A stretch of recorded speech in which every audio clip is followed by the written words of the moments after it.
Bonjour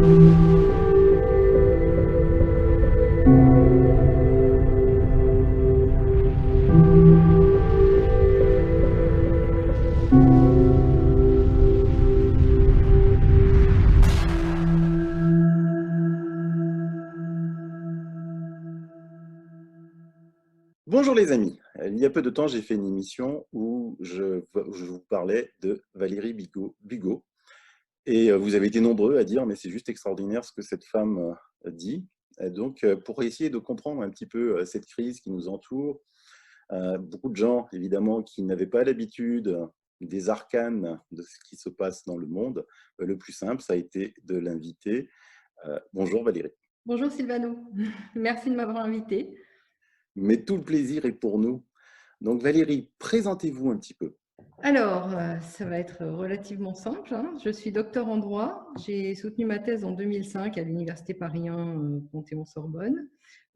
C'est une thèse qui a duré 10 ans et qui était axée sur l'entreprise. Alors, le titre n'est pas évocateur, mais à l'intérieur de cette thèse, je fais une théorie juridique de l'entreprise. Tous mes travaux ont commencé là-dessus. Ensuite, j'ai exercé un temps en fiscalité internationale et en particulier dans les prix de transfert, ce qui m'a permis d'étendre le champ de mes investigations au niveau international, puisque j'avais déjà quelques idées assez claires sur ce qui se passait en interne en France, également peu à peu au niveau européen. Et en fait, j'ai compris que si vous voulez, ça a été le début de toutes mes réflexions parce que j'ai compris que l'économie mondiale était tenue par quelques personnes. Voilà. Le système économique mondial a été organisé et il est orienté, il est contrôlé par quelques groupes, mais derrière ces groupes qui sont toujours des groupes de type capitalistique, derrière ces groupes, il y a toujours quelques personnes. Voilà. Alors, il faut comprendre que tout ça a une longue histoire, que tout part du contrôle des monnaies. Voilà. Parce qu'à partir du moment où vous avez des personnes privées qui peuvent contrôler une monnaie, eh bien, ces personnes décident d'affecter les ressources monétaires à telle ou telle branche d'activité, à telle ou telle entité, à telle ou telle personne ou personnalité juridique ou physique. Et à partir de là, tout devient possible. C'est-à-dire que, comme l'avait très bien expliqué l'un des Rothschild, le premier de la série, c'est qu'à partir du moment où vous tenez la monnaie, vous tenez la politique.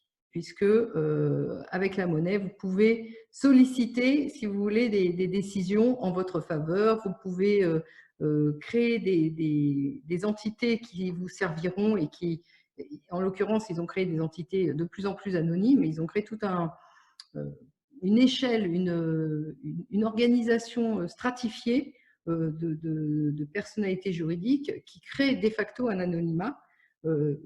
Ça a été la première strate de l'anonymat. Et puis, bien sûr, aujourd'hui, l'anonymat, il est devenu institutionnel et il a pris la forme essentiellement, depuis la disparition des comptes numérotés, il a pris la forme des trusts anonymes et de l'organisation juridique, comment dirais-je, structurée des paradis fiscaux à la mode anglo-saxonne. Voilà. Alors, il y a une histoire derrière. Moi, je ne sais pas si on va pouvoir tout évoquer, mais les choses ne se sont pas faites en un jour. Le contrôle de tout ce système reste ancré à la City de Londres, voilà, qui est le modèle sur lequel les paradis fiscaux se sont développés. Et vous savez que l'Empire américain ayant pris la suite de l'Empire britannique, aujourd'hui, un des paradis fiscaux les plus importants, c'est le Delaware aux États-Unis. Mais ce n'est pas le seul, bien entendu. Tout à fait. Tout ça, c'était résumé dans votre premier livre qui s'appelle Du nouvel esprit des lois et de la monnaie. Non, non, non. En fait, ça a été le résultat de toutes mes recherches et j'ai commencé à publier des articles à partir de février, je crois, 2016, dans le Secteur francophone. Et c'est dans ces articles-là que je détaille tout le système économique, la façon dont ce système est politiquement contrôlé. Je donne les explications plutôt dans le livre qui s'appelle Les raisons cachées du désordre mondial. Ce n'est pas le premier livre historiquement, mais en fait, c'est le résultat de tous mes travaux antérieurs. D'accord. Ce livre-là, c'est une collection d'articles que j'ai commencé à écrire à partir de 2016. Et mon livre sur le nouvel esprit des lois et de la monnaie est paru en 2017, je crois. Oui, 2017, juin 2017. Donc, il est postérieur. Et le livre, le premier, donc historiquement, donc le nouvel esprit des lois et de la monnaie, en fait, il a eu lieu. Pourquoi? Parce que j'ai rencontré un banquier international avec lequel j'ai eu l'occasion d'avoir des échanges très fructueux. Et en particulier, j'ai compris qu'il s'était passé avec la monnaie. À l'époque, moi, je travaillais sur l'entreprise, donc la monnaie, je ne connaissais pas bien. Et j'ai compris qu'il s'était passé avec la monnaie ce qui s'était passé avec l'entreprise. C'est-à-dire qu'elle a été subvertie et détournée au profit d'intérêts privés. Et donc, ayant compris ça et ayant tout mon acquis de travail sur l'entreprise, en fait, ce sont les mêmes mécanismes qui sont à l'œuvre. Et donc, j'ai entrepris avec ce banquier international qui s'appelait Jean Rémy, qui est malheureusement aujourd'hui décédé, on a entrepris de faire une théorie juridique de la monnaie pour expliquer pourquoi, enfin, qu'est-ce que c'est qu'une vraie monnaie. Et aujourd'hui, nous ne sommes pas dans un concept monétaire sain, nous sommes dans un concept monétaire subverti qui s'est transformé en signe économique, qui s'est transformé en marchandise dans le commerce, qui s'est transformé. Aujourd'hui, les monnaies, elles sont sur un marché des monnaies, marché des devises, et ça, c'est profondément antinomique avec le sens profond de la monnaie, voilà. Avec le sens initial de ce qu'était une monnaie. En fait, vous dites quelque chose de très fort hein, dans votre livre Les raisons cachées du désordre mondial. Vous dites que les États sont majoritairement devenus des coquilles vides, dénuées de toute légitimité politique, d'autonomie et de souveraineté. Oui, oui, c'est tout à fait vrai. En fait, ce qui s'est passé, c'est que peu à peu, leur autonomie a été grignotée. Donc déjà, avec ce contrôle privé des monnaies, puisque une partie essentielle, disons que les moyens d'organiser et de gérer leur souveraineté étaient passés dans des mains privées, donc avaient disparu. Ça a été la première étape. Deuxième étape, c'est que les personnes qui géraient les monnaies ont donc pu finalement organiser le système politique qui leur convenait. Et là, on revient toujours sur le modèle britannique avec le parlementarisme représentatif qui est tout sauf un modèle démocratique, comme je l'ai expliqué dans un de mes articles. Donc, à partir de là, il devient facile de contrôler la loi, l'édiction des lois.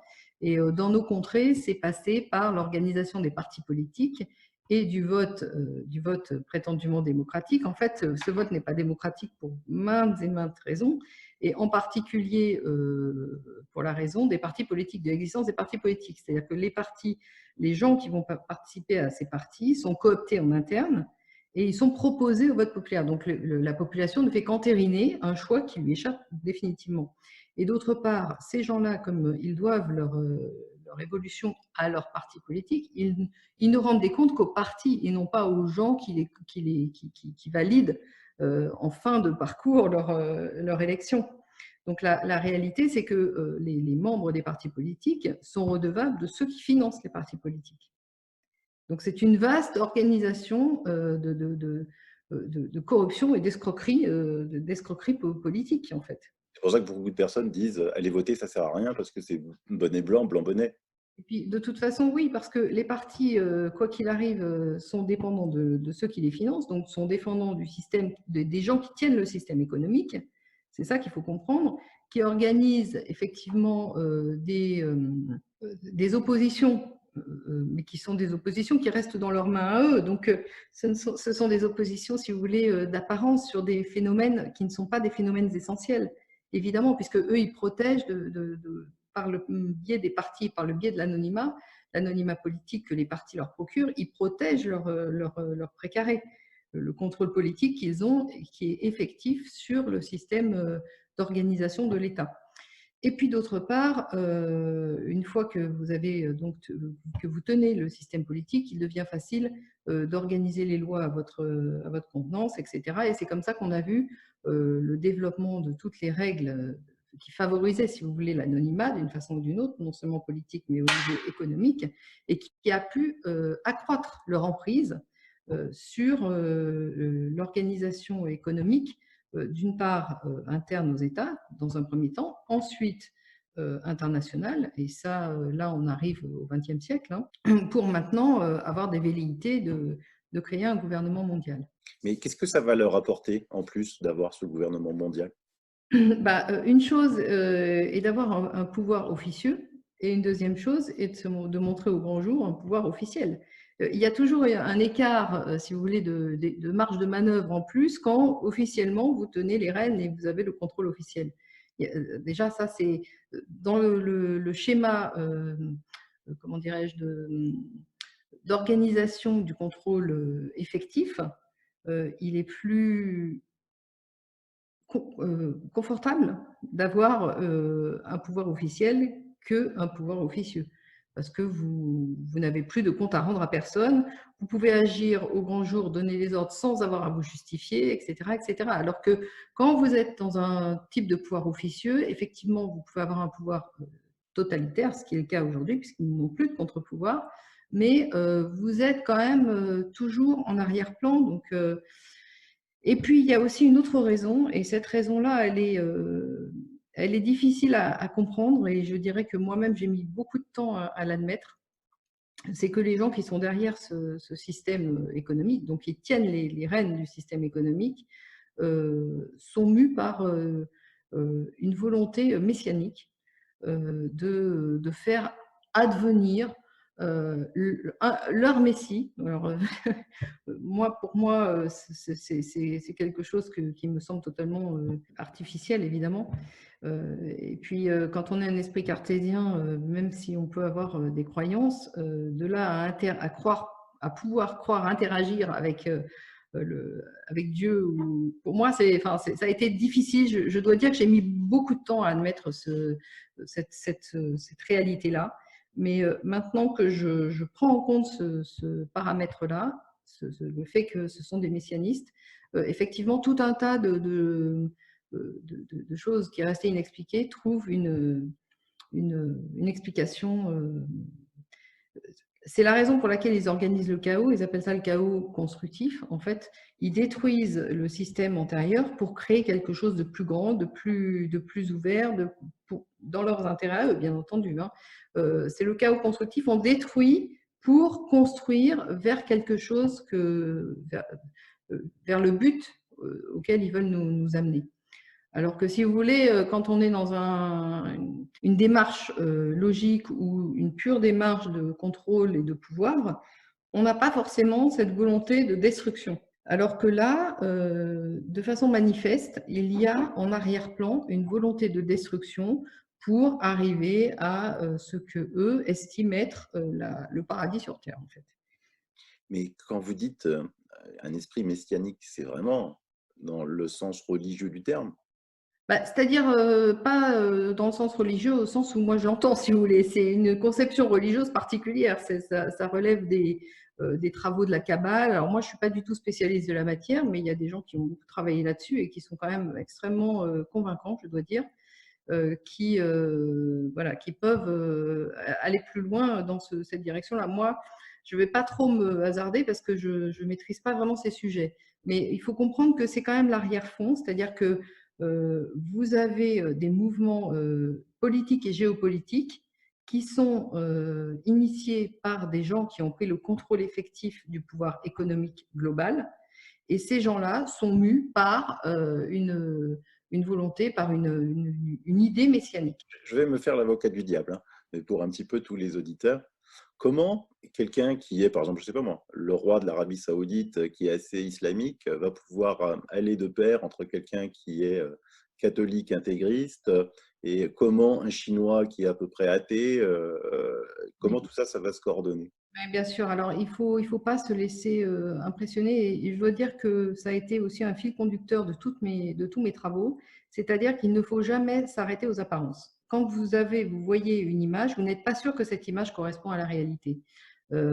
Pour ce qui est de la religion catholique, je peux vous dire qu'elle a été bon, déjà, la Révolution, elle a été quand même bien mise à mal, et puis après, elle a survécu tant bien que mal, mais elle a été totalement subvertie de l'intérieur et elle a été anéantie finalement par le phénomène politique qu'elle représentait au sens où elle gérait le domaine spirituel. Elle a cessé cette fonction en 1929 au moment des accords du Latran. Donc, si vous voulez, le catholicisme et le catholicisme intégriste auquel vous faites référence, en fait, n'existe pas. Il a été, depuis 1929, le Vatican est au service, est une succursale de la City de Londres. C'est-à-dire que c'est devenu un gestionnaire de patrimoine. Il est devenu un gestionnaire d'actifs, gestionnaire de biens qui travaille main dans la main avec effectivement les banquiers, que je vais appeler les banquiers globaux. Ce sont des banquiers commerçants, c'est-à-dire qu'ils ne sont pas exclusivement banquiers au sens propre du signe monétaire, mais ils sont commerçants du signe monétaire. Voilà. Et oui, oui, vous parlez souvent du Vatican, hein. Il joue un rôle assez capital. J'en parle pas souvent, mais il faut comprendre que en 1929, vous avez les accords du Latran. En 1930, vous avez la BRI. Et la BRI, ça a été la première subversion du concept étatique, puisqu'on a accordé toutes les caractéristiques d'un État, finalement, à ce qui était une banque. Voilà, la BRI, c'est un État profondément bancaire. C'est une banque, mais toutes les facilités au niveau international et diplomatique d'un État. Voilà. Personne n'a le droit d'entrer dans la BRI. La BRI est située à Bâle, mais les pouvoirs publics suisses n'ont rien à y faire. Donc, ils n'ont pas le droit de franchir les locaux qui sont des locaux diplomatiques. Et si vous voulez, quand vous faites un peu un tour d'ensemble, ben, vous vous rendez compte que la BRI, elle a à peu près les mêmes qualités juridiques que ce qui est devenu le Vatican. Donc, on se rend compte qu'en fait, ce sont des subversions d'État. Ce sont alors que le Vatican, enfin Rome au sens traditionnel du terme, c'était bien autre chose qu'un bout de terrain avec des capacités diplomatiques officialisées et formatées de la façon dont elles le sont aujourd'hui. Donc, si vous voulez, on a assisté à une mutation, voilà, une mutation du concept d'État, qui est en réalité une subversion du concept étatique au sens politique que ce terme revêtait. La BRI, c'est la Banque des règlements internationaux. La BRI, c'est la Banque des règlements internationaux. Et alors, qui l'a créée? Comment ça se fait que… Alors, la BRI, oui, c'est très intéressant. La BRI, son histoire est tout à fait fascinante. Je l'ai détaillée dans des articles que j'ai écrits. Elle a été créée sur l'initiative de Montagu, qui était le gouverneur de la Banque centrale d'Angleterre, avec, en fait, sur l'initiative de Hjalmar Schacht et de Montagu. Alors, Hjalmar Schacht, c'est un personnage que certains adulent, mais à mauvais escient, puisque c'est vraiment comment dirais-je, je pourrais le qualifier du messager du diable. C'est un homme qui effectivement avait des idées monétaires qui peuvent paraître intrigantes parce qu'elles reprenaient partiellement le vrai sens de la monnaie, sauf qu'il a mis ce concept encore plus au service du privé. Donc, sans Hjalmar Schacht, alors déjà, il faut savoir qu'il avait la double nationalité allemande et américaine. Donc c'est lui qui avait été le lien, le pivot entre, si vous voulez, toute la finance anglo-saxonne et la finance continentale, et en particulier, évidemment, la finance allemande. Sans Hjalmar Schacht, la BRI n'aurait pas existé et la Seconde Guerre mondiale non plus. Parce que la BRI a été un des pivots, un des éléments centraux du financement de l'effort de guerre nazi, bien au-delà de ce que les entreprises américaines finançaient par ailleurs directement. Sans la BRI, qui a été toute l'organisation d'un circuit anonyme, justement, parallèle, il n'y aurait pas eu de suprématie nazie sur l'Europe et sur le monde. Voilà. Il n'y aurait pas eu de guerre, en fait, tout simplement. La BRI a été un élément tout à fait fondamental de la Seconde Guerre mondiale. Et dans beaucoup de choses que vous dites, il y a énormément de choses qui débutent en 1929 ou en 1930. La BRI a été créée en 1930. J'ai l'impression qu'une crise comme 1929 qui a provoqué le chaos économique et sont à l'origine de beaucoup de créations malfaisantes. En fait, il faut toujours se remettre dans une perspective historique. C'est-à-dire que quand vous voyez apparaître quelque chose à un moment donné, dites-vous bien que ce n'est pas le début, mais c'est la fin d'un processus antérieur. 1929-1930 n'aurait pas existé s'il n'y avait pas eu 1913, qui a été l'emprise directe de la finance internationale sur le gouvernement américain, hein, au moment de la création de la Fed. Et ça n'aurait pas existé s'il n'y avait pas eu cette finance anglo-saxonne qui siégeait à la City et qui a été la tête directrice de l'Empire britannique. L'Empire américain n'aurait pas existé sans l'Empire britannique. Donc en fait, si vous voulez, c'est un, comment dirais-je, tout se tient, c'est un système intégré, si je puis dire, qui évolue par étapes. Et par étapes destructrices, on en revient à ce que je disais avant. Chaque étape nécessite la destruction de l'étape antérieure. Pour franchir le Rubicon, si vous voulez, pour aller plus loin, ça nécessite de détruire ce qui a été élaboré antérieurement. Donc, on peut faire le parallèle avec le développement des États, qui ont été d'abord des cités-États. Les cités ont été détruites au profit des États, les États ont été détruits au profit des empires, les empires se sont succédés, donc les empires antérieurs ont été détruits au profit d'empires, mais toujours vous avez ce fil conducteur de la finance globale et qui est apatride depuis le début en fait, hein, puisque ce sont des gens qui ont noué des liens, si vous voulez, de par leur activité de banquier-changeur au départ, et qui ont continué à travailler en vase clos, enfin entre eux, si vous voulez. Ils étaient géolocalisés à l'époque parce qu'il n'y avait pas d'autres possibilités, mais n'empêche qu'ils ont toujours eu à cœur leurs propres intérêts, qui étaient des intérêts nomades. Hein. Donc, il faut comprendre ça, c'est très important parce que c'est aussi ce que nous vivons actuellement, c'est aussi une confrontation directe entre le nomadisme et le sédentarisme, la sédentarité. Et oui, et oui. Mais comment vous analysez maintenant les crypto-monnaies qui arrivent de partout et on parle beaucoup de plus en Oui, plus? alors là, c'est pareil, c'est toujours, enfin, moi, ce qui guide, ce qui a toujours guidé mes pas, et en fait, j'ai été amenée à ça par la réalité des faits, c'est que il ne faut pas s'arrêter à l'apparence. Les crypto-monnaies sont apparues au lendemain de la crise de 2008. D'accord? C'est apparu de façon anonyme. Alors déjà, ça, enfin, pour moi qui ai beaucoup travaillé sur l'anonymat, sur le développement des processus anonymes, je peux vous dire que déjà, c'est des lanternes rouges qui s'allument. Ensuite, vous avez tout un tas d'institutions établies, donc privées et publiques, qui se mettent à faire l'apologie de ces monnaies-là. Et ensuite, vous avez effectivement des personnes privées, des groupes qui se disent indépendants des États, etc., qui ont commencé à s'intéresser au sujet pour dire mais on peut aussi l'utiliser pour développer un système monétaire parallèle. Alors, il faut faire la part des choses. Peut-être que certaines personnes sont bien intentionnées, encore que quand on parle de monnaie, il faut savoir que derrière le pouvoir de contrôle d'une monnaie, il y a toujours un pouvoir, la notion de pouvoir et de politique. Donc il faut garder en arrière-plan que le signe monétaire est quelque chose de tout à fait essentiel dans l'organisation et dans le contrôle que vous pouvez avoir sur des gens, sur un territoire, etc. Donc, quand vous savez d'où est parti ce concept, en plus, il y a eu quand même plus que des rumeurs qui faisaient intervenir la DARPA. Enfin, la crypto-monnaie, c'est quelque chose de complexe qui n'a pas pu naître du cerveau génial d'une seule personne parce que c'est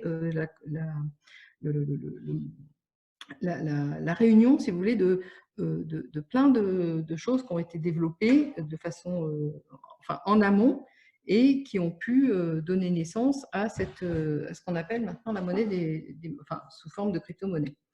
Voilà. Alors, bon, moi, je ne suis pas spécialiste des crypto-monnaies au sens technique du terme, bien entendu. Moi, je suis une observatrice du signe monétaire et en tant que juriste, j'observe que les causes et les effets, si vous voulez.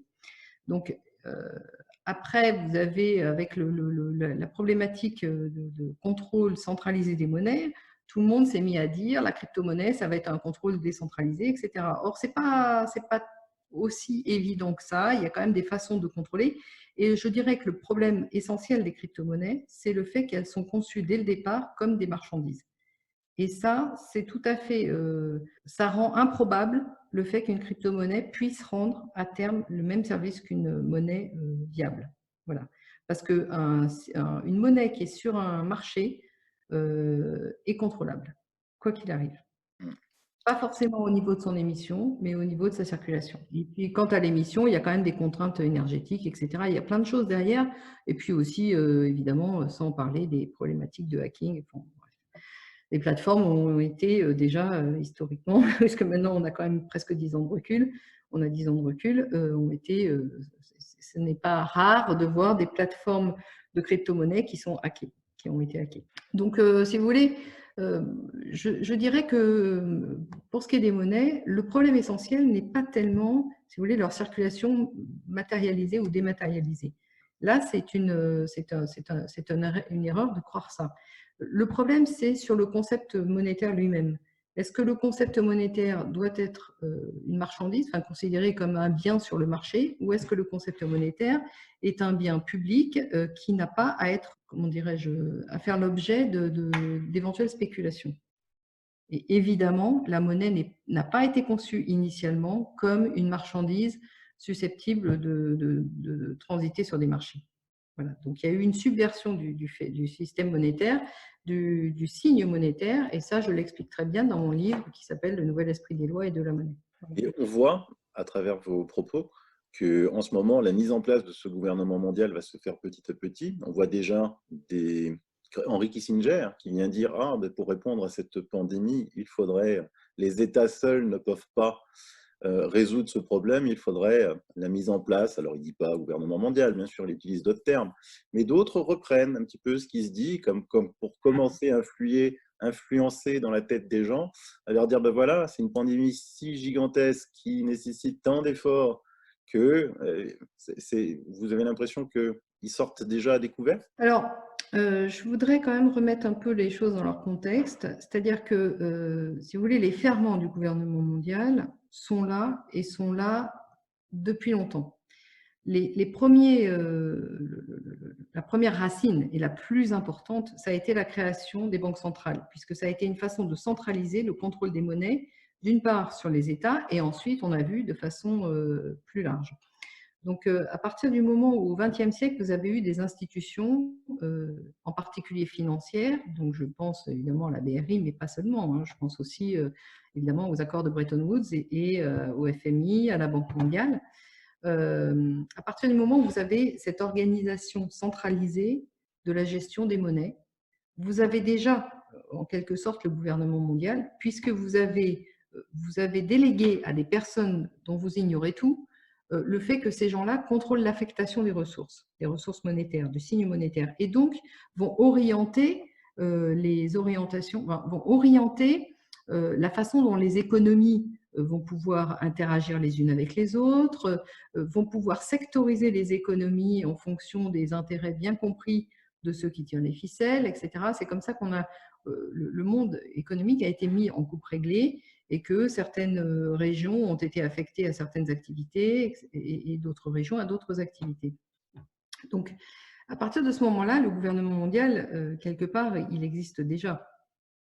Après, tout le sujet, c'est leur sujet à eux et le nôtre aussi, à l'opposé, c'est pour eux de nous faire comprendre qu'il n'y a pas d'issue possible autre que la création effective d'un gouvernement mondial, parce qu'il y a tellement de choses à régler que tout doit être fait de façon centrale et pour que les choses se passent bien. Donc effectivement, si vous voulez, l'idée de pandémie remplit bien ce rôle.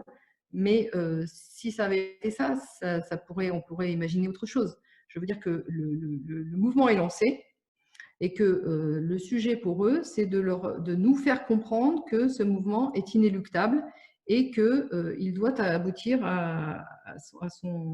il doit avoir un point d'aboutissement qui sera formalisé. Donc, notre sujet à nous, c'est de prendre conscience justement que ça, c'est leur volonté à eux qui s'impose.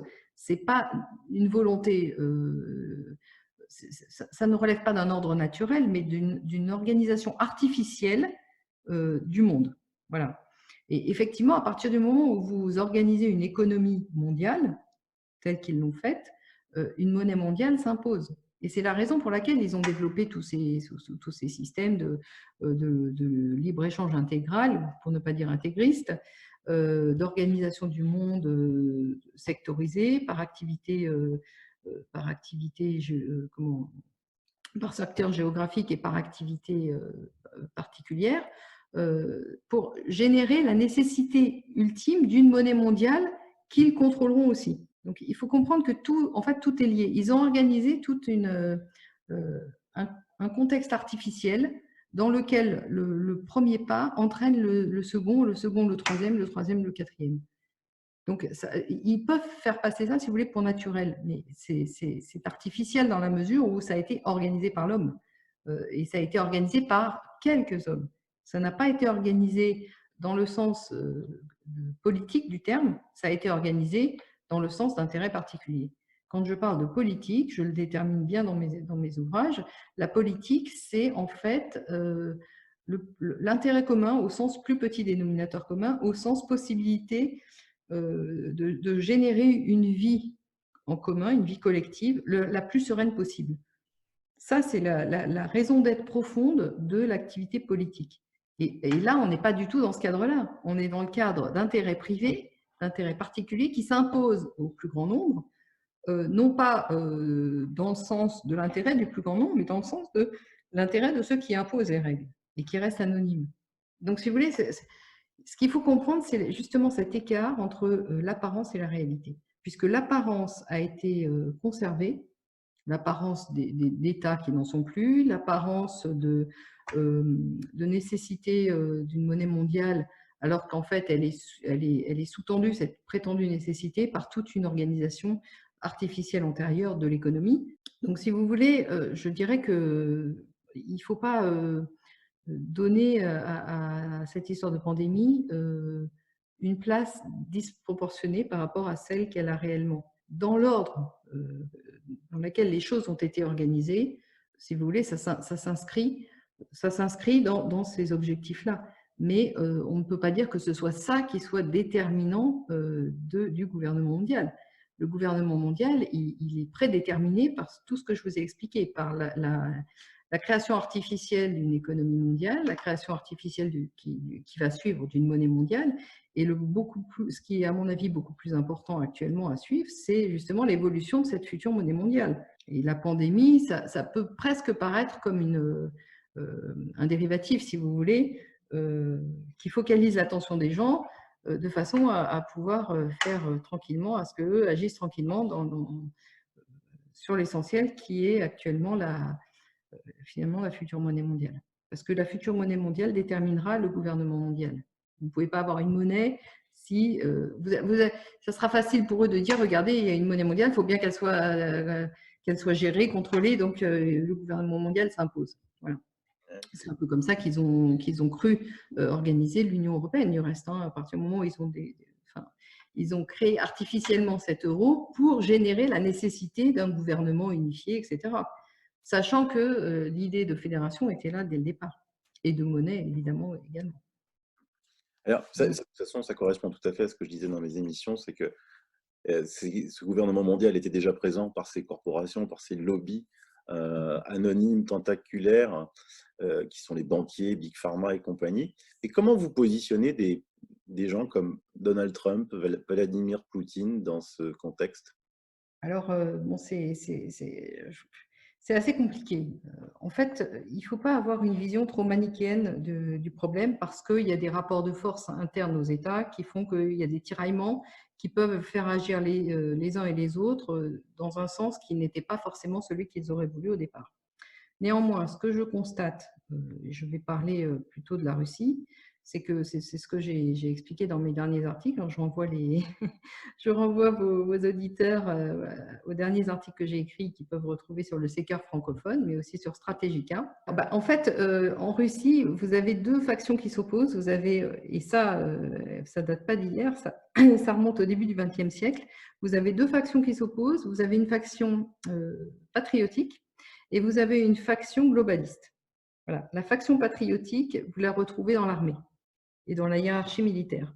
Et la faction globaliste, vous la retrouvez dans le gouvernement civil et dans le contrôle du gouvernement civil, qui passe notamment par celui de la Banque centrale.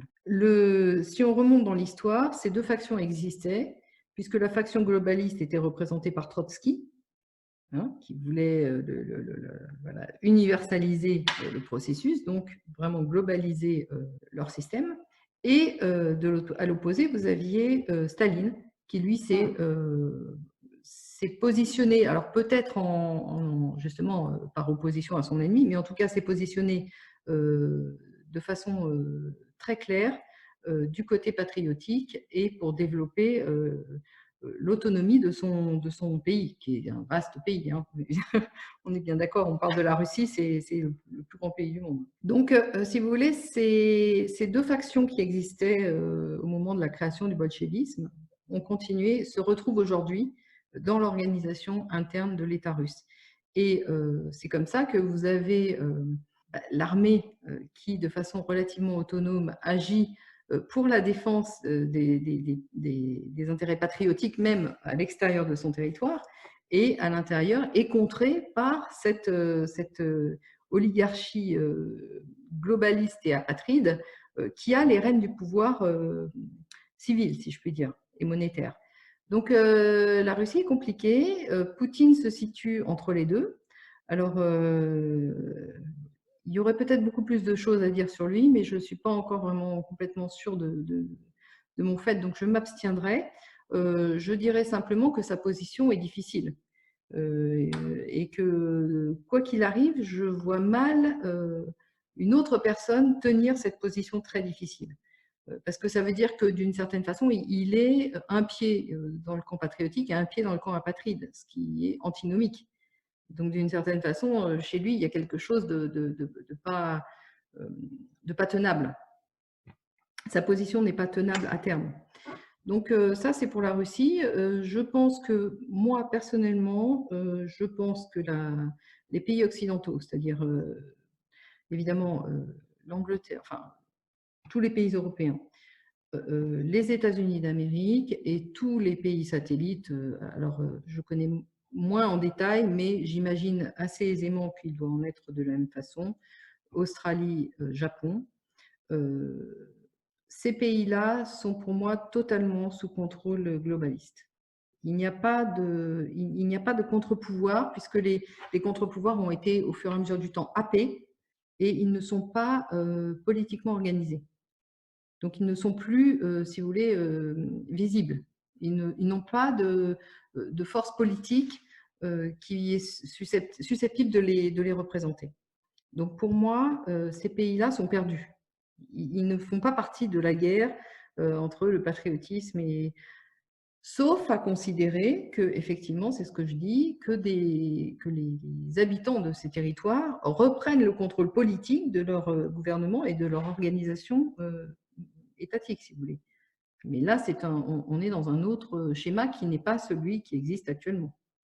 Pour moi, Donald Trump n'est que la suite logique du contrôle définitif que les globalistes ont pris sur l'État américain au sens large, sachant quand même qu'il y a peut-être plus de contre-pouvoirs aux États-Unis qu'il n'y en a chez nous, parce que vous aviez toute une faction de l'oligarchie américaine qui était américano-centrée.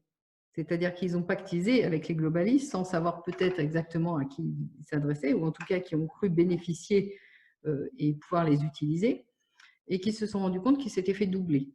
Et ces gens-là, effectivement, donc vous avez la faction patriotique de l'Empire américain qui s'est opposée à la faction globaliste de l'Empire américain. Et c'est comme ça que Dominique Strauss-Kahn est tombé.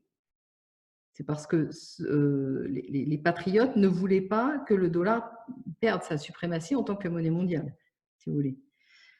Donc, il y a quand même une lutte, mais je pense que la faction patriotique a perdu aux États-Unis. Elle a perdu et elle le sait. Donc maintenant, peut-être qu'elle est prête à tout, y compris à la terre brûlée, pour ne pas laisser à ses adversaires la moindre miette dont ils pourraient bénéficier. Et si on est dans cette configuration-là, ce dont je ne suis pas certaine, hein, c'est une hypothèse, mais c'est une hypothèse quand même relativement réaliste.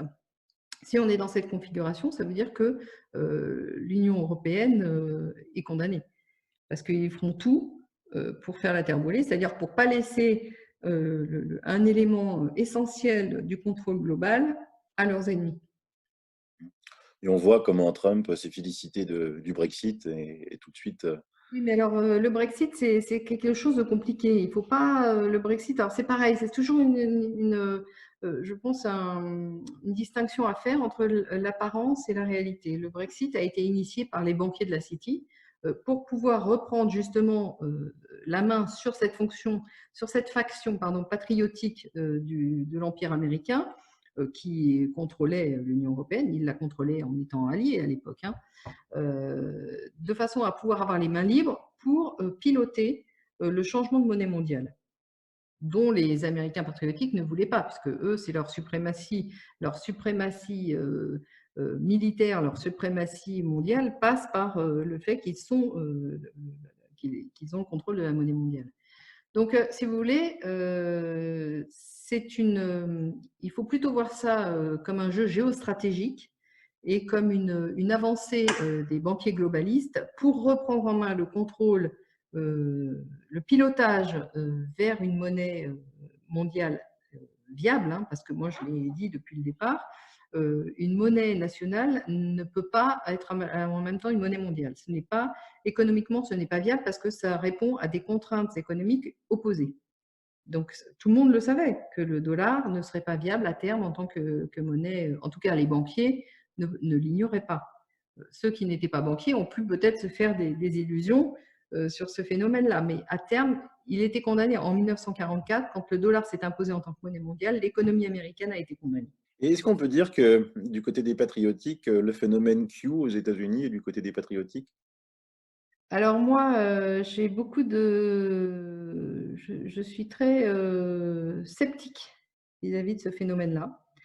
Je n'ai pas, comment dirais-je, je ne suis pas convaincue que ce phénomène soit réel et je me demande, je suis vraiment dans l'expectative. Euh, je dirais que je pense, enfin, pour moi, à 60% du processus, c'est comment dirais-je, un écran de fumée pour faire passer, pour donner qui permettra à Trump de lui donner de façon populaire une image positive, lui permettant de faire ces grandes manœuvres géopolitiques au niveau de la monnaie, c'est-à-dire du changement de statut du dollar, dans des conditions en fait faisables, qui orientera, si vous voulez, euh, la mentalité populaire dans son sens de façon à lui laisser les mains libres en laissant croire qu'il agit pour le bien des Américains. Je ne suis pas convaincue vraiment de la réalité de ce phénomène et en tout cas pas du fait qu'il soit là comme un Zorro qui viendrait défendre les populations. J'ai les plus grands doutes là-dessus. Alors peut-être, j'espère me tromper, peut-être que l'avenir me dira que j'ai eu tort et je le souhaite, à vrai dire, parce que c'est vrai que c'est quand même très encourageant. Mais j'ai vraiment un très grand scepticisme sur ce mouvement. Mmh. De toute façon, il n'y a plus beaucoup de temps à attendre puisque les élections US arrivent, c'est en novembre. S'il ne se passe rien d'ici novembre au niveau Q, ça veut dire qu'effectivement, c'était un écran de fumée. Les adorateurs de Q, comme je les appelle, moi, avaient déjà annoncé quasiment tout pour le week-end de Pâques. Il ne s'est rien passé. Je les avais prévenus. J'avais fait une émission exprès là-dessus en disant qu'il ne se passera rien. Là aussi, j'ai dit, moi aussi, j'espère me tromper. Hélas, je ne me suis pas trompé. De toute façon, on verra. Maintenant, on s'avoisine contre un simili-match Trump-Joe Biden qui est déjà gagné d'avance pour Trump. Ouais, bon, ça c'est. Enfin, là, je veux dire, on est dans comment dirais-je, dans le théâtre de nous, quoi. C'est vraiment un jeu de théâtre. C'est un théâtre qui nous est proposé pour nous faire adhérer à un système dans lequel on est perdant. Pile, il gagne et face, on perd. Donc, on est perdant à 100% dans ce système-là, puisque ce système n'est pas fait dès le départ pour organiser politiquement la société. Hein, c'est ce que j'ai essayé de faire passer comme message au départ. J'espère que je me suis expliqué clairement. Ce n'est pas toujours facile parce que ce sont des concepts relativement abstraits, mais il est important de comprendre qu'aujourd'hui, le phénomène, le fait économique a pris le pas sur le fait politique. Et ça veut dire une chose, ça veut dire que le fait politique n'existe pas, tout simplement, parce que le phénomène politique est bien au-delà du simple fait économique. Le phénomène politique doit englober le phénomène économique, mais ne s'assimile pas au phénomène économique. C'est aussi bien davantage essayer de faire régner la bonne, comment dirais-je, l'entente la plus sereine possible entre les habitants, enfin, entre une population. Et, enfin, vous voyez ce qu'il y a derrière, c'est le phénomène politique a des contraintes bien supplémentaires que celles d'organiser l'intérêt particulier d'un petit groupe d'individus. C'est pas ça la politique. Donc la politique a disparu et dans nos pays, c'est devenu quand même relativement flagrant maintenant, mais ça existe depuis longtemps en fait. C'était caché, mais c'était déjà là. Et les choses n'arrivent pas par hasard, c'est-à-dire qu'à partir du moment où vous constatez un problème à un moment, les racines du problème sont bien antérieures en réalité. Maintenant, je me pose quand même une question, parce qu'au niveau patriotique, chaque militaire de chaque pays, c'est des patriotes. Hein. C'est quelqu'un qui est là pour se battre pour son drapeau, pour aller faire la guerre. J'ai envie de vous répondre, ça dépend du statut hiérarchique qu'il a. Oui. Alors, c'est-à-dire, plus il est élevé, moins il est patriote, c'est ça?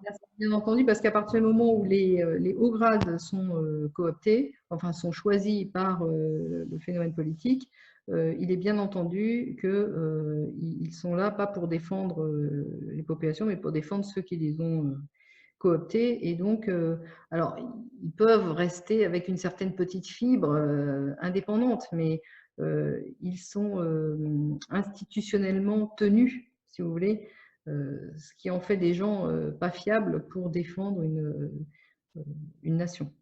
Voilà. En revanche, les grades inférieurs, et ceux qui n'ont pas courbé trop les chines, ceux qui ont accepté de ne pas courber les chines pour monter dans la hiérarchie, ceux-là sont évidemment du côté des populations. Oui, ça c'est la bonne nouvelle. Et puis effectivement, l'autre incertitude, c'est comment va réagir le peuple. Parce que moi, je le répète souvent, hein, on est dirigé par un système pyramidal, eux, ils sont tout en haut de la pointe de la pyramide. Mais si le peuple en masse se soulève, ils sont rien du tout. Bah, justement, c'est un des sujets et bon, c'est ce qui m'a fait dire que, en effet, cette pandémie est arrivée, enfin en tout cas en France, à brûle-pourpoint, pour ressouder les troupes populaires derrière la tête artificielle qui lui est imposée, ou la tête qui lui est artificiellement imposée. Donc, les deux sont valables. Effectivement, ça c'est le sujet et c'est le vrai sujet politique actuel. C'est est-ce que les peuples vont se réveiller de tout le conditionnement dans lequel ils ont été entraînés depuis, c'est pas des dizaines d'années, hein, c'est des centaines d'années. Est-ce qu'ils vont comprendre que leur système politique n'est plus viable, qu'il n'y a rien à en sauver et qu'ils peuvent être capables tout seuls de s'organiser de façon beaucoup plus efficiente pour le bien commun, c'est-à-dire de façon politique. Voilà.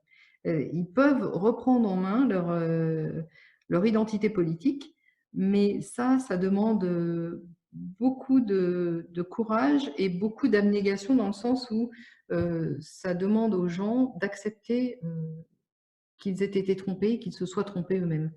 Et c'est le plus difficile. C'est que vous pouvez difficilement convaincre quelqu'un que pendant plusieurs générations, tout le monde était dans l'erreur. Donc, la réalité, c'est que c'est un combat de chaque individu contre lui-même.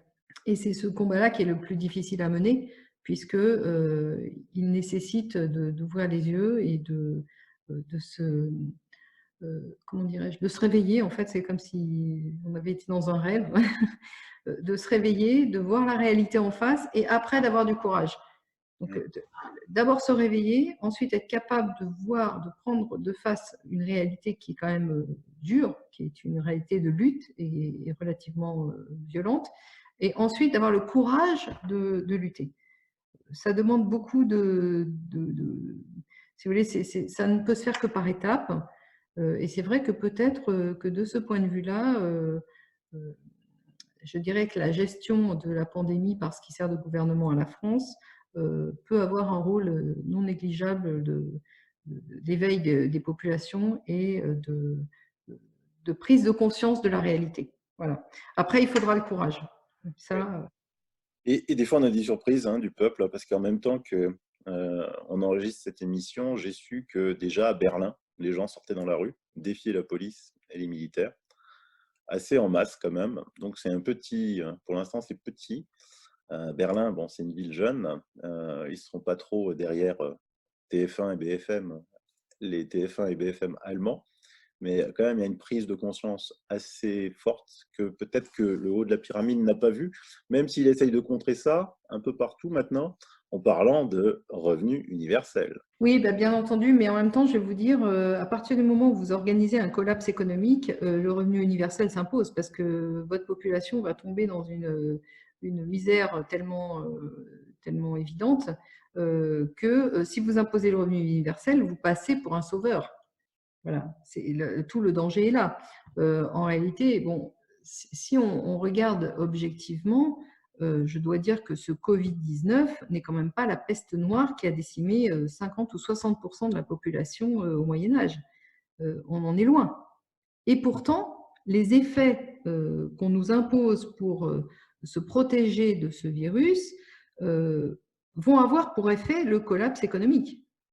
Et le collapse économique va générer beaucoup de morts, beaucoup plus que le Covid à terme. Évidemment, comme ce n'est pas visible immédiatement, les gens ne le considèrent pas, ne le prennent pas en considération. Mais c'est une question de cause et d'effet.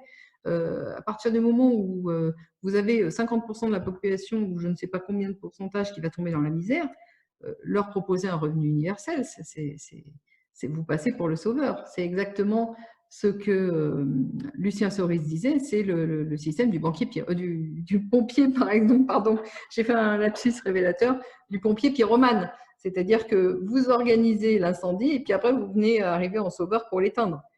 Donc, effectivement, c'est toute une prise en charge individuelle de comprendre en fait le processus dans lequel on est intégré. Et le revenu universel est évidemment une façon de tenir les gens, puisque votre revenu ne dépendra pas de votre activité, mais elle dépendra de la volonté d'un tiers qui vous échappe de continuer ou pas à vous verser des sommes qui vous permettront de survivre ou de vivre plus ou moins décemment. Donc, vous faites l'abnégation, vous anéantissez votre propre action sur votre propre vie, enfin vos propres possibilités d'action sur votre vie. Et ça, c'est quelque chose de très grave. Tous les peuples qui ont abandonné un peu de liberté au profit d'un peu de sécurité perdent l'un et l'autre, et ils le méritent. Donc, il faut bien sûr que les gens comprennent qu'il y a des enjeux économiques, sociologiques et politiques majeurs derrière l'organisation d'un collapsus économique. Néanmoins, je dois dire que ce collapsus économique, de toute façon, est écrit. Et il n'est pas c'est pas le Covid-19 qui va le réaliser.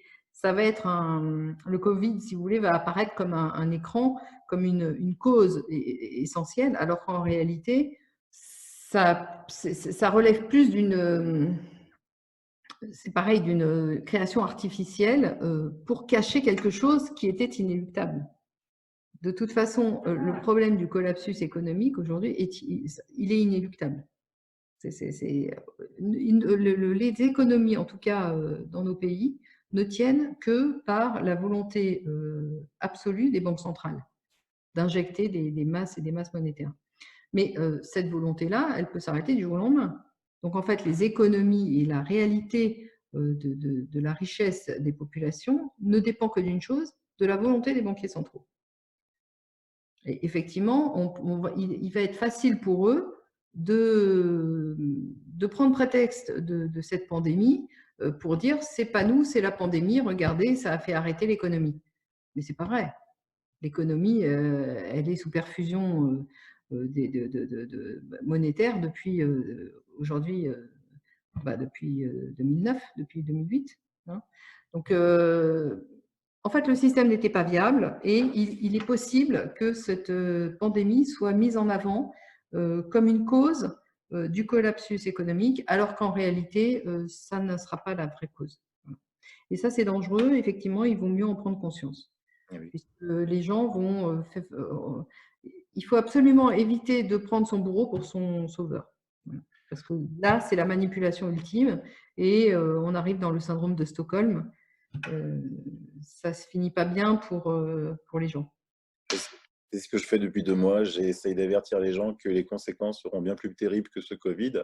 Hier, j'ai encore fait une émission démontrant qu'il y avait beaucoup moins de morts la première quinzaine de mars qu'en 2019, la même quinzaine, et 2018, et que sur la totalité du mois de mars 2020, il y avait moins de morts que sur la totalité du mois de mars 2018.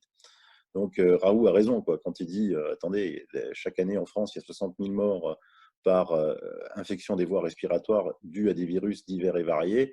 On n'a jamais fait un décompte morbide par jour, quoi, hein.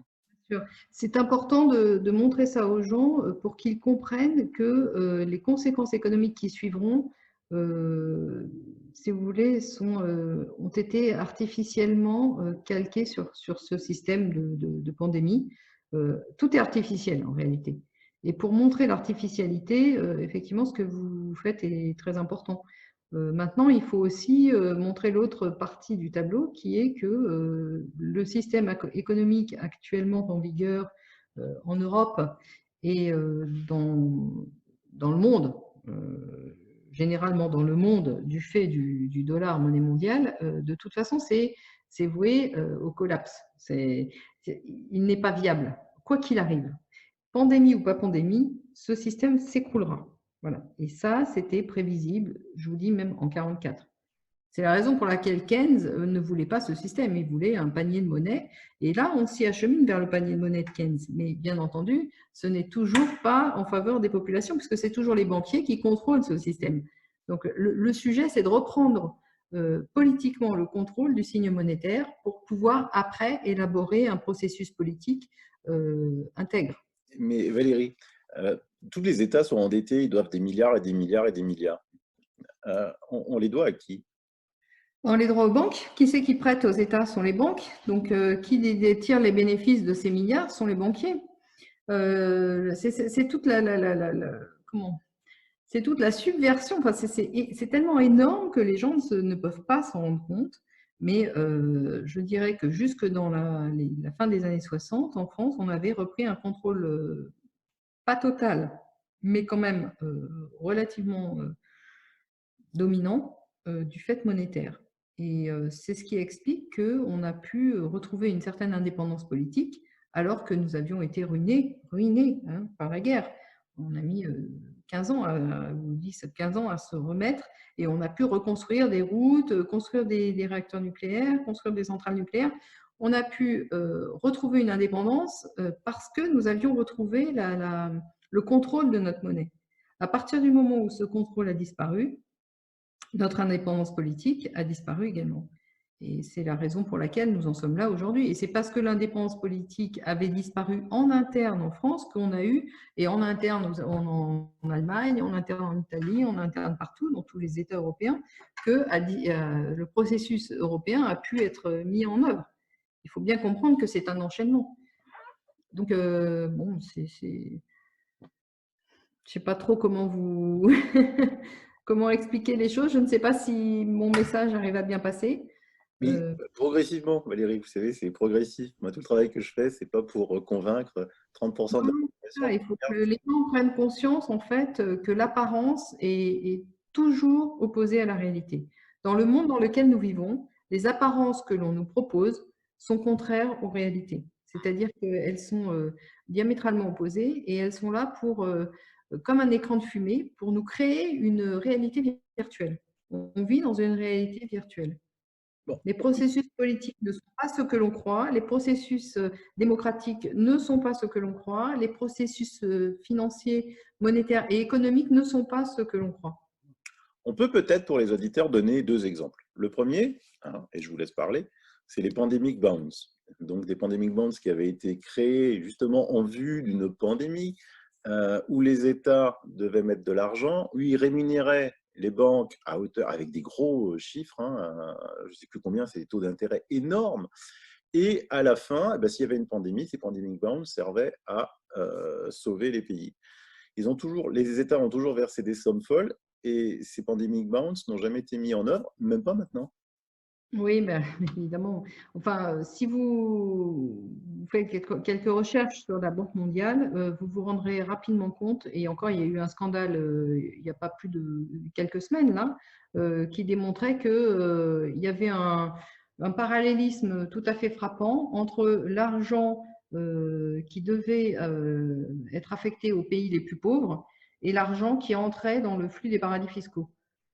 Et les pays les plus pauvres ne bénéficiaient pas de cet argent. En fait, la Banque mondiale est une vaste escroquerie politique qui consiste à faire transiter des sommes folles vers l'anonymat, en fait. Hein. Il faut être clair. Donc, on met en avant les bons sentiments pour organiser une réalité différente. On en revient toujours à l'apparence et à la réalité. Les bons sentiments sont toujours mis en avant, proposés aux populations de façon à faire en sorte de recevoir leur adhésion. Il est plus facile d'agir avec l'adhésion populaire que sans consentement populaire. Donc, c'est une dialectique qui consiste à nous extirper un consentement artificiel, nous extirper artificiellement notre consentement pour un système qui nous brisera, pour instaurer un système qui nous brisera. Et la Banque mondiale, enfin les scandales qui émaillent la Banque mondiale depuis toujours sont énormes, énormes. Conflits d'intérêts en tout genre, trafic d'influence, trafic financier. Bon, je veux dire, cette organisation, c'est vraiment, c'est vraiment comment dirais-je, la cerise sur le gâteau. Tout à fait. Et le deuxième exemple qu'on peut donner, c'est l'Italie, hein, qui déjà a été ruinée en acceptant l'euro, ruinée par l'Allemagne, parce qu'Helmut Kohl voulait absolument que la lire italienne rentre dans l'euro, sinon il n'y aurait pas d'euro, mais il savait pourquoi il disait cela. L'Italie, elle a eu de l'aide de qui? De la Norvège, qui ne fait pas partir de l'Europe, de Cuba, qui ne fait pas partir de l'Europe, de la Russie, qui ne fait pas partie de l'Europe, de la Chine, qui ne fait pas partie de l'Europe, et zéro aide de l'Europe. Donc là, en Italie, il y a des scènes où on brûle les drapeaux européens qui sont à côté des drapeaux italiens. Je crois qu'eux viennent de comprendre. Et puis surtout, la mise en place de ce fameux mécanisme européen de stabilité qui semble aussi encore une vaste escroquerie. Ah oui, non, mais alors là, mécanisme européen de stabilité, c'est le libre cours à l'endettement ultime. C'est-à-dire que les États vont continuer à s'endetter massivement au profit des banquiers et tout le monde devra, enfin, tout le monde, attention, les populations, c'est la collectivisation des pertes et la privatisation des bénéfices. Hein. On est bien dans ce cadre-là. Là, c'est fait à un niveau. Les États sont autorisés à s'endetter collectivement de façon considérable. J'ai plus le montant en tête, mais j'ai travaillé sur le MES, j'ai fait des conférences là-dessus. Les montants sont considérables, sachant que ce sont les États qui s'endettent, donc les contribuables qui seront sommés de rembourser, sachant que les dettes ne sont pas remboursables déjà à leur niveau actuel, hein, pendant que les banquiers continueront de toucher les intérêts, n'est-ce pas? Donc non, ce mécanisme européen de stabilité est une vaste escroquerie universelle, enfin, comme tous les mécanismes financiers actuellement. Hein. Je dirais, c'est toujours le même système qui se met en place et on cache la misère populaire par des bons sentiments de solidarité apparents. Alors, c'est toujours l'apparence et la réalité, vous voyez. Alors, le MES est une escroquerie, mais l'Union européenne en elle-même est une escroquerie. Ça a été l'organisation de la colonisation des territoires européens par l'empire dominant qui était l'empire américain et à l'époque anglo-américain, puisque il ne faut jamais oublier que dans ce système de colonisation, les deux partis patriotiques et globalistes de l'empire américain avaient partie liée, étaient d'accord. pour nous mettre en esclavage. Mais qu'aujourd'hui, ces deux parties-là se sont dissociées. Donc, ça crée aussi des tensions dans leurs fruits, si vous voulez. À partir du moment où c'est comme un divorce, les enfants sont tirés d'un côté ou de l'autre, c'est compliqué. De toute façon, ce qui est sûr, c'est que les États européens ont été conquis. C'est la raison pour laquelle l'Union européenne a pu avoir lieu. C'est une conquête intégrale, politique, économique, monétaire, culturelle, et que dans ce cadre-là, il n'y a pas de solidarité possible. Si vous voulez, la solidarité, pour faire émerger une solidarité, il faut qu'il y ait une volonté souveraine, il faut qu'il y ait une vraie volonté. Là, la souveraineté, elle appartient à l'extérieur. Elle n'est pas, si vous voulez, elle n'appartient pas aux gens qui vivent sur ce territoire. Donc, à partir du moment où il n'y a pas de souveraineté, il n'y a pas de possibilité de prendre des décisions et encore moins de solidarité.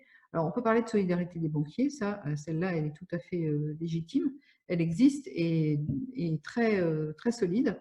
Mais d'ailleurs, c'est ce qui s'est passé avec, quand vous voyez la Grèce, les banquiers se sont solidarisés. De la même façon qu'avec la BRI, les banquiers se sont solidarisés. Donc, les banquiers français se sont solidarisés avec les banquiers allemands, avec les banquiers britanniques. Et ceux qui mènent la danse et qui décrètent les règles du jeu, c'est effectivement les banquiers britanniques de la City. Mais si vous voulez, tout est fallacieux. On ne peut pas parler de solidarité dans un contexte où la volonté n'existe pas. Vous voyez ce que je veux dire? Bien sûr. Et puis l'autre exemple, pour essayer d'éveiller un peu plus de monde, c'est quand on entend notre président dire qu'il distribue des milliards et des milliards à gauche, à droite, c'est des cadeaux qu'il fait aux banques, d'abord. C'est cocasse, bien sûr, c'est grotesque. Quand on voit où en est le déficit de la France, enfin, c'est juste... on se demande en fait comment les gens peuvent encore croire à ce genre de baratin. Enfin, c'est juste impensable, quoi. C'est tout à fait ça. Mais maintenant, on parle déjà, évidemment, d'impôts, impôts Covid, on parle de... Oui, il y avait eu l'impôt sécheresse, souvenez-vous, en 1976, je crois. Là, on va avoir l'impôt Covid, mais les Français sont rétamés, enfin, à part maintenant revenir sur le droit de propriété, ce qui est en cours, et déjà avant le Covid. Hein. Donc, c'est toujours pareil, le Covid va être un accélérateur de particules, va agir comme un accélérateur de particules. Vous aviez les tendances lourdes qui étaient là, et le Covid va intervenir, en tout cas va être manipulé par ceux qui contrôlent le système, pour accélérer le mouvement de